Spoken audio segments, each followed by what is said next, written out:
কুষ্ঠ রোগীকে সুস্থ করেছিলেন।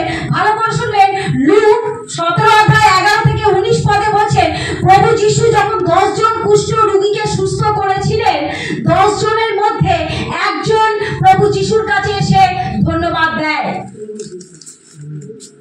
10 জনকে সুস্থ করে, একজন এসে ধন্যবাদ দেয়। বাকি 9 জন কি সুস্থ হয়নি? তাহলে তারা এলো না কেন ধন্যবাদ দিতে? প্রভু যিশু বলছে, আজ আমি একটা এক্সাম্পল দিয়ে বলছি, আমি নিতুনিকে 100 টাকা দিলাম, কল্পনাকে 100 টাকা দিলাম, বকুলকে 100 টাকা দিলাম। ভালো করে শুনবেন, বোঝার জন্য।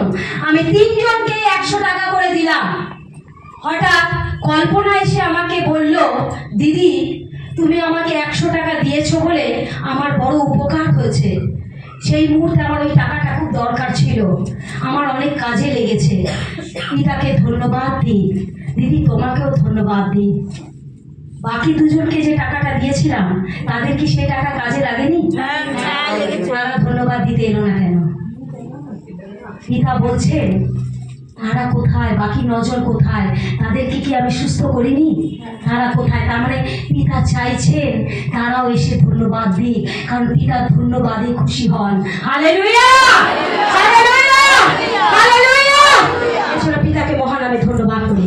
আচ্ছা, ধন্যবাদ দেওয়া মানে রাজাদের রাজা, প্রভুদের প্রভু, যিনি রাজ সিংহাসনে বসে আছেন, তিনি স্বর্গ ছেড়ে পৃথিবীতে এসেছেন শুধুমাত্র আমাদের জন্য। তিনি ব্যাংক ব্যালেন্স, ধন দৌলত, ঐশ্বর্য আপনার কাছে চাননি। তিনি আপনার কাছে চেয়েছেন হৃদয় ভরা প্রার্থনা, ভালোবাসা, প্রেম, আর হৃদয়টাকে ক্লিন করুন। আপনি যদি এখানটা আপনার ক্লিন থাকে, বাকি সব তিনি বুঝে নেবেন। কারণ